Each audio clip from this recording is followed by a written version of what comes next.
Olá, meus amigos, meus irmãos, tudo bem com vocês? Que a graça de nosso Senhor Jesus Cristo, o amor de Deus o Pai, a comunhão do Espírito Santo sejam com todos vocês. O tema de hoje é a parábola do filho pródigo e se encontra em Lucas capítulo 15, de 11 até o 32. E nosso estudo está baseado no livro Parábola de Jesus, capítulo 16, a reabilitação do homem.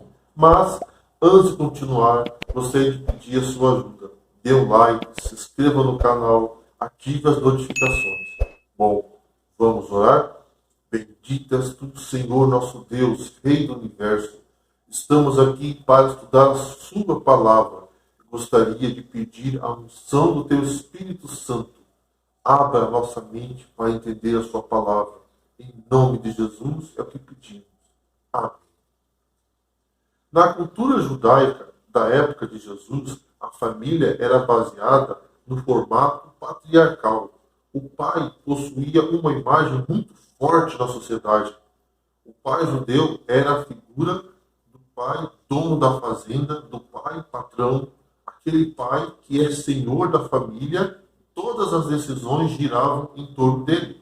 Nenhum dos filhos ousaria questionar sua autoridade, sob pena de ser deserdado, banido do seio familiar e de suas heranças, além de ser mal visto por toda a comunidade vizinha.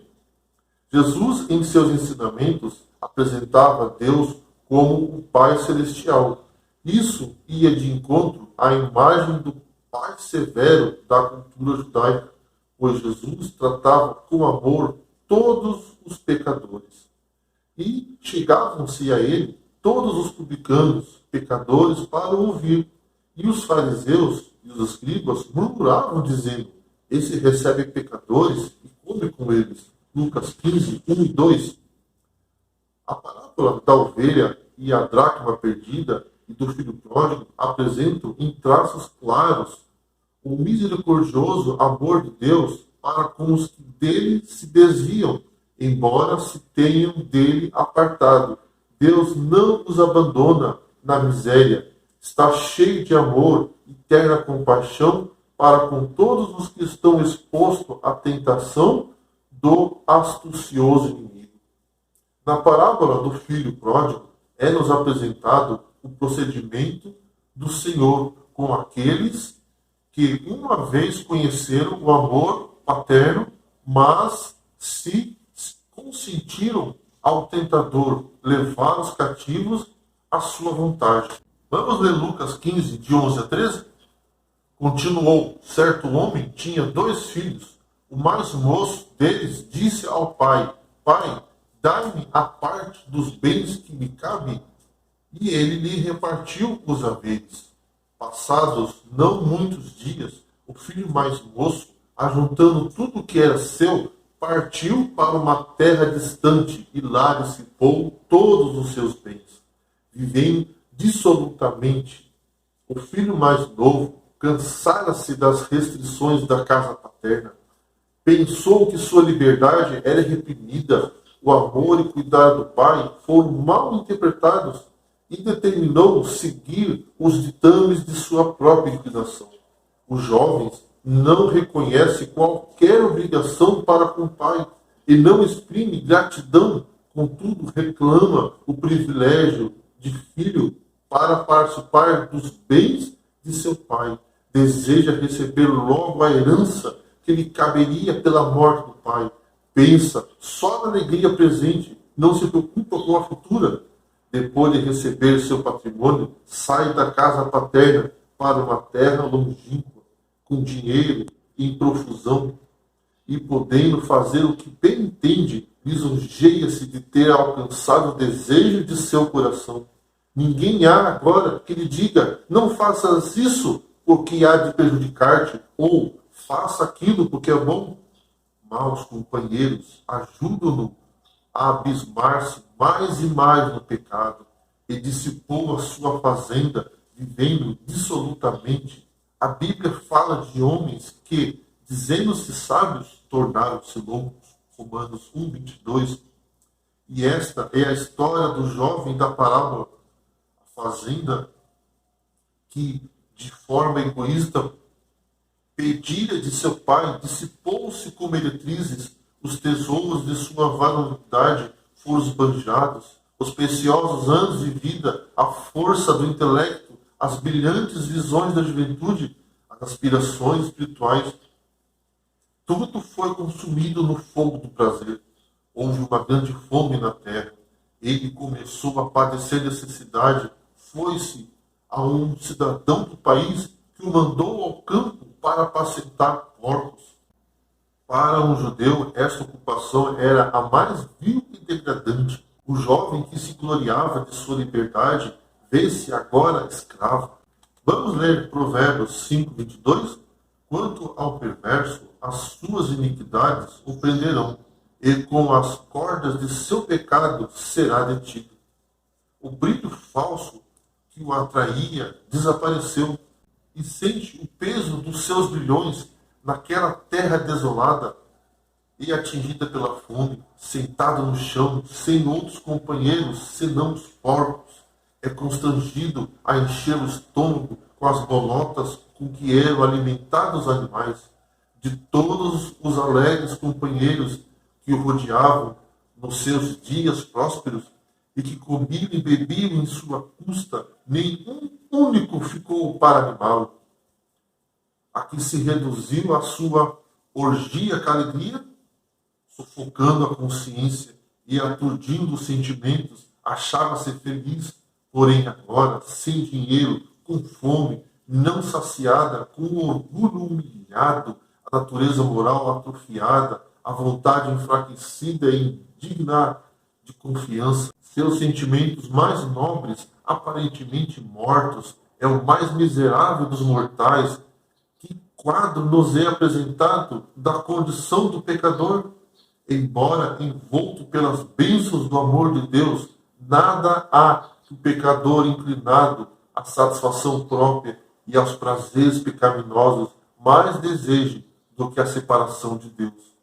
Como o filho ingrato reclama as boas coisas de Deus, como suas por direito, recebe-as como coisas mais natural, não agradece nem presta serviço algum de amor, como Caim saiu da presença do Senhor para procurar morada, como o filho pródigo partiu para uma terra longínqua. Lucas 15, versículo 13. Vamos ler Romanos 1:28. E por haver desprezado o conhecimento de Deus, o próprio Deus os entregou a uma disposição mental reprovável para praticarem coisas inconvenientes. Qualquer que seja a aparência, toda a vida centralizada no eu está arruinada. Todo aquele que procura viver separado de Deus dissipa seus bens, desperdiça os preciosos anos, esbanja a força do intelecto, do coração e da alma e trabalha para a sua eterna perdição. O homem que se aliena de Deus para servir a si mesmo é escravo de Mamão. A mente que Deus criou para a companhia dos anjos degradou-se no serviço do que é terreno e animal. Este é o fim que tende quem serve o próprio eu. Se você escolheu uma tal vida, sabe então que gasta dinheiro com o que não é pão e trabalha com o que não satisfaz. Virão dias em que reconhecerá a sua degradação. Só na longínqua terra você sente a miséria e brada em desespero. Vamos ler Romanos 7:24. Desventurado homem que sou, quem me livrará do corpo desta morte? O amor de Deus anela sempre aquele que dele se afastou e põe em operação influências para fazê-lo tornar a casa paterna. O filho pródigo, em sua miséria, voltou a si. O poder ilusório que Satanás sobre ele exercia foi quebrado. Viu que o sofrimento era consequência de sua própria loucura e disse, vamos ler Lucas 15, 17, 18? Então Caim em si disse, quantos trabalhadores de meu pai têm pão em fartura e eu aqui morro de fome? Levantar-me-ei e irei ter com meu pai. Ele direi: Pai, pequei contra o céu e contra ti. Miserável como era, o pródigo achou esperança na convicção do amor do pai. Era aquele amor que o estava impelindo para o lar. Assim, a certeza do amor de Deus é que move o pecador a voltar para ele. A benignidade de Deus te leva ao arrependimento. Romanos 2,4. Uma cadeia dourada, a graça e a compaixão do amor divino é afetada ao redor de toda pessoa em perigo. O Senhor declara: com amor eterno te amei, também com amorável benignidade te atraí. Jeremias 31:3. O filho resolve confessar sua culpa, quer ir ter com o pai e dizer-lhe. Vamos ler Lucas 15:18. Levantar-me-ei e irei ter com meu pai, e lhe direi: Pai, pequei contra o céu e diante de ti.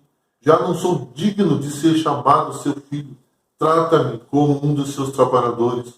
O jovem volta-se da manada de porcos e das bolotas e dirige o olhar para casa, tremente de fraqueza e abatido pela fome, põe-se a caminho com diligência, não tem uma capa para ocultar suas vestes esfarrapadas, mas sua miséria venceu o orgulho e apressa-se a suplicar a oposição de trabalhador, onde outrora estava como filho. O jovem alegre e despreocupado, quando abandonou a mansão paterna, pouco imaginou a dor e saudade deixada no coração do pai. Quando dançava e folgava com os companheiros devassos, pouco meditava na sombra que caíra sobre a casa paterna. E agora, enquanto percorre o caminho de volta, com cansados e doloridos passos, não sabe que alguém aguarda a sua volta. Mas, quando ainda estava longe, o pai distingue o vulto. O amor tem bons olhos, nem o destinhamento causado pelos anos de pecado pode ocultar o filho aos olhos do pai. Vamos ler Lucas 15, versículo 20? Levantando-se, foi para seu pai. Vinha ele ainda longe, quando seu pai o avistou, e, compadecido dele, correndo, o abraçou e beijou. O pai não permitiu que olhos desdenhosos vejam a miséria e as vestes esfarrapadas do filho. Toma em seus próprios ombros o manto amplo e valioso e lança-o em volta do corpo combalido do filho. E o jovem soluça seu arrependimento, dizendo: vamos ler Lucas 15, 21. E o filho lhe disse: Pai, pequei contra o céu e diante de ti, já não sou digno de ser chamado teu filho. O pai toma-o consigo, leva-o para casa. Não lhe é dada a oportunidade de pedir a posição de trabalhador. É um filho que deve ser honrado com o melhor que a casa pode oferecer e ser servido e respeitado pelos criados e criadas. O pai diz aos servos, vamos ler Lucas 15, 22 a 24? O pai, porém, disse aos servos: trazei depressa a melhor roupa, vestiu, pondo-lhe um anel no dedo e sandália nos pés. Trazei-o também e matai o novilho cevado. Comamos, regozijamo-nos, porque esse meu filho estava morto e reviveu, estava perdido e foi achado. E começaram a regozijar-se. Em sua irrequieta juventude, o filho pródigo considerava o pai inflexível e austero. Que diferente é sua concepção dele agora.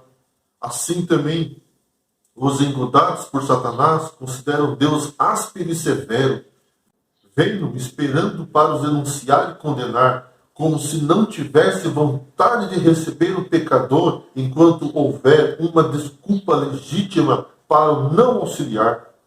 Consideram sua lei uma restrição à felicidade humana, julgo opressor de que se alegram em escapar. Todavia, o homem cujos olhos foram abertos por Cristo reconhecerá a Deus como cheio de compaixão. Não lhe parece um tirano inexorável, mas um pai ansioso por abraçar o filho arrependido?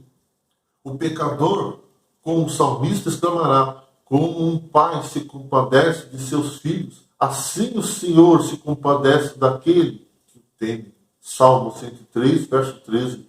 Na parábola, não é acusada nem censurada a má conduta do filho pródigo.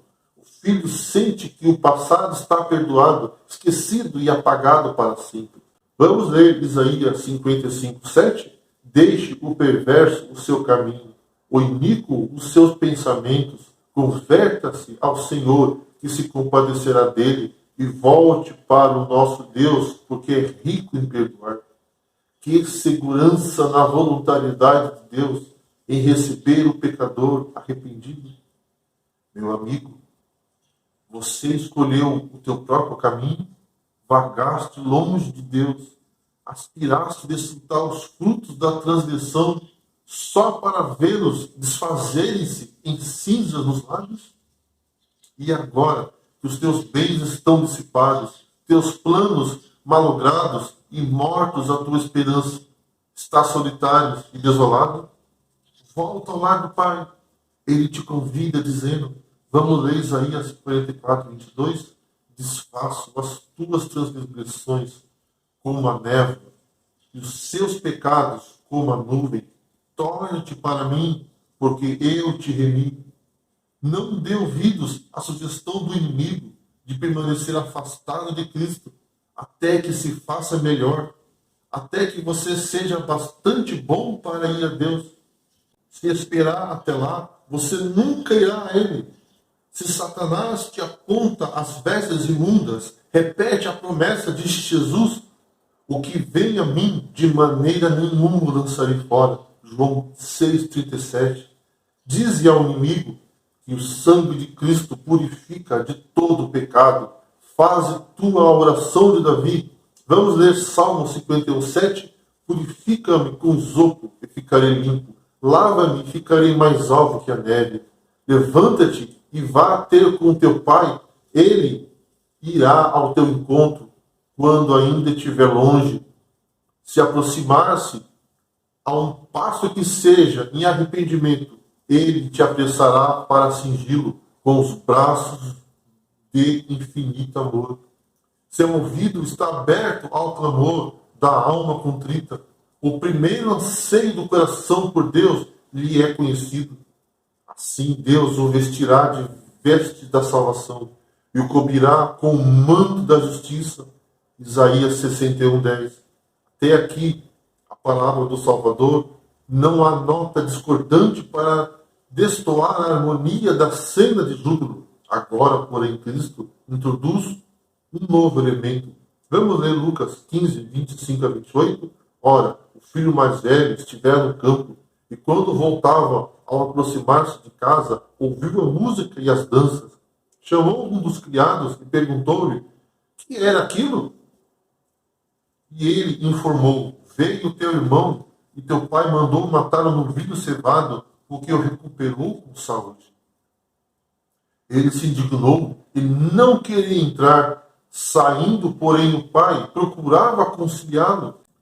Este irmão mais velho não participara da ansiedade e perspectiva do pai por aquele que se perdera, não partilha, por isso, da alegria paterna pela volta do errante.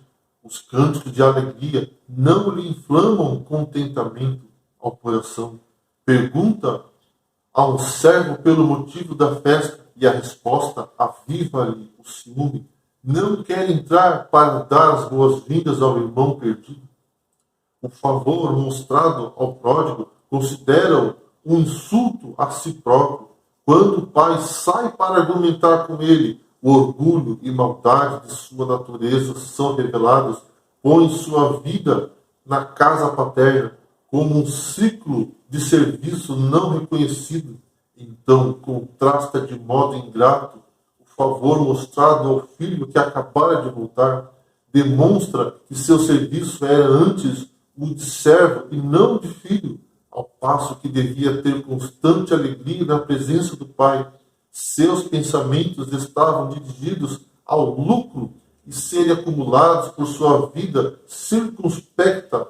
Suas palavras mostram, por essa razão, se privou dos prazeres do pecado.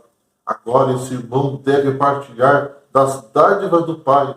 O filho mais velho julga que ele faz injustiça, inveja e acolhida proporcionada ao irmão. Mostra claramente que se estivesse na posição do pai, não receberia o pródigo, nem o mesmo o reconhece como irmão, porém dele fala friamente, como vamos ver em Lucas 15:30. Vindo, porém, esse teu filho, que desperdiçou os teus bens como meretrizes, tu mandaste matar para ele no novilho cevado. Contudo, o pai tratou-o com brandura. Filho, diz ele, tu sempre está comigo, todas as minhas coisas são tuas. Lucas 15:31. Durante todos esses anos da vida dissoluta do teu irmão, não tiveste privilégio da minha companhia? Tudo que podia favorecer a felicidade de seus filhos estava-lhe à disposição. O filho não precisa esperar uma recompensa ou dádiva. Todas as minhas coisas são tuas. Só deves confiar em meu amor e tomar o dom que é oferecido gratuitamente.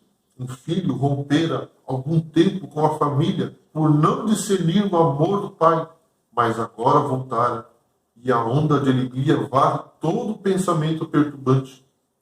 Vamos ler Lucas 15:32. Entretanto, era preciso que nós regozijássemos e nos alegrássemos, porque esse teu irmão estava morto e reviveu, estava perdido e foi achado. Foi levado o irmão mais velho a ver seu espírito mesquinho e ingrato? Chegou a reconhecer que, embora o irmão tivesse agido impiamente, era ainda e sempre seu irmão? Arrependeu-se o irmão mais velho de seu amor próprio e dureza de coração? Com referência a isso, Jesus guardou o silêncio. A parábola ainda não terminara e restava que os ouvintes determinassem qual seria o epílogo. Pelo irmão mais velho foram representados os impenitentes judeus contemporâneos de Cristo, como também os fariseus de todas as épocas, que olhavam com desprezo aqueles que consideravam publicanos e pecadores, porque eles mesmos não caíram no mais degradante vício, enchiam-se de justiça própria. Jesus enfrentou essa gente ardilosa em seu próprio terreno, como o filho mais velho da parábola desfrutavam de especiais privilégios de Deus. Diziam-se filhos na casa de Deus, mas tinham o espírito de mercenários. Não trabalhavam movidos por amor, mas pela esperança de recompensa. Os seus olhos, Deus era um feitor severo. Viam como Cristo convidava os publicanos e pecadores para receber livremente as dádivas de sua graça. Dádivas que os rabinos pensavam segurar-se somente por trabalho e penitência, e ofenderam-se. A volta do filho pródigo, que encheu o coração paterno de alegria, provocava-lhe os ciúmes. Na parábola, a intercessão do pai junto do primogênito era o terno apelo do céu aos fariseus. Todas as minhas coisas são tuas, não como salário, mas como dádiva. Como pródigo, somente podeis recebê-lo com concessão imerecidas do amor paterno.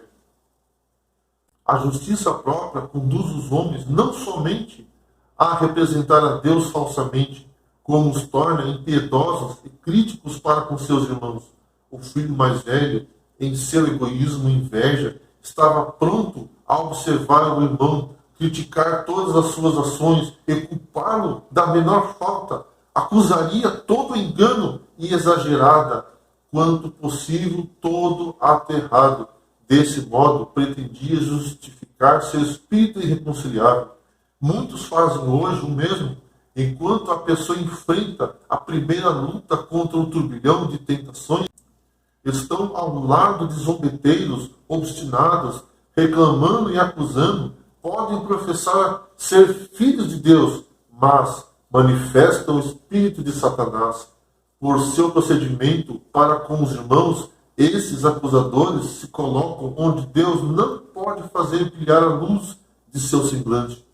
Vamos ler Miqueias 6, verso 8? Ele te declarou: ó homem, o que é bom, o que é o Senhor pede de ti, que pratiques a justiça, ames a misericórdia e andes humildemente com o teu Deus. Quando vós considerardes pecadores salvos unicamente pelo amor do Pai Celestial, então não mais defrontareis a miséria do arrependimento com ciúmes e censura. Quando o gelo do amor próprio se derreter de vosso coração, estareis em simpatia com Deus e partilhareis de sua alegria na salvação do perdido. Verdade é que professas ser filho de Deus, porém, se essa declaração for verdade, é teu irmão que estava morto e reviveu, tinha se perdido e foi achado. Lucas 15:32. Essa parábola explica bem a relação que Deus tem com o pecador. Nós sempre seremos aceitos de volta. Nunca será tarde demais para demonstrar seu arrependimento. Como Pai, Deus não guarda mágoas de seus filhos e sempre ficará feliz ao tê-los por perto. Faça como o filho pródigo, mesmo uma vida longe do pai desgarrado, reconhecer o seu erro e retornou enquanto havia tempo.